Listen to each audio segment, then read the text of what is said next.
Hello everybody, welcome back to Dad's Read Along Stories. Today we are reading Penguin Pete by Marcus Pfister.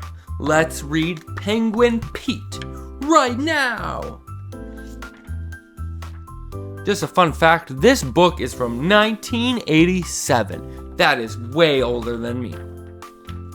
It really is. Penguin Pete. Once upon a time, there was a colony of penguins living happily together in the Antarctic. The youngest penguin was called Pete. He was so small that the other penguins called him Pint-Sized Pete. That's not very nice. Don't worry, said Pete's mom. All penguins are pint-sized when they're young. One day you'll grow bigger, and then you'll be able to swim in the sea with the rest of us. Pete thought the grown-up penguins looked beautiful swimming in the sea. He wanted to grow up fast so that he could join them. But when the penguins came back in the evening and waddled clumsily to their nesting places, Pete couldn't help laughing. They looked so funny! Grown-up penguins couldn't move about on snow and ice any better than Pint-Sized Pete. I'll show them a penguin can move gracefully on land, said Pete to himself. And he began practicing flipper skating every day. It was great fun. He slid about all over the ice and usually ended up on the ground with a thump. Now and then, some of the other penguins, who were Pete's friends, stayed home with him. Then they had a wonderful time playing hide and seek, making snow penguins, and having snowball fights. The time flew by. Playing with his friends.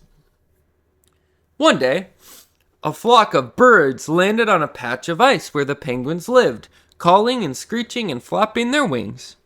Pete marched proudly through the rows of birds. How tiny they were! He felt very big and grown up. Hello, said one of the little birds. What kind of funny bird are you? I'm a penguin, he said. My name's Pete. Pleased to meet you, Pete, said the little bird. My name's Steve. Let's have a flying race. Don't be silly, said Pete. I can't fly. Then it's time you learned, said Steve. All you have to do is flap your wings hard. Just watch me. It's quite easy. Pete tried and tried to fly, but he couldn't. He could only jump a little while in the air. Pete and Steve were soon great friends, even if they couldn't go flying together. But Pete wanted nothing better than to fly with his friend. Although he tried to take off over and over again, his flights always ended in a crash landing. The day came when the flock of birds had to move on. There was nothing Steve could do about it. As the two friends said goodbye, big penguin tears trickled down Pete's cheeks. Never mind, Pete, Steve called back as he flew away. I'm sure we'll be landing on this patch of ice again next year. Pete was very sad, but his mother knew how to cheer him up. The next morning, he was allowed to go swimming in the sea for the first time. He was very excited, though the thought of diving into the water head first was rather scary. But Pete found 2 ledges of ice at the water's edge. He climbed cautiously down the ledges and slid backwards into the sea. I'll do a proper dive tomorrow, thought Pete.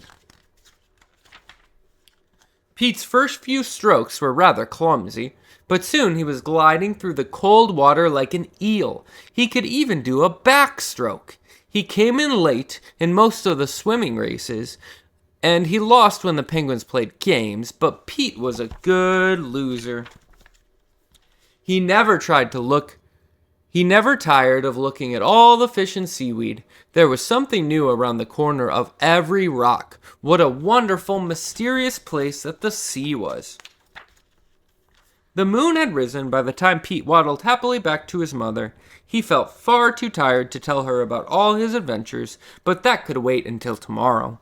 He fell asleep at once and dreamed of Steve, the sea, and the dive he was going to do the next day.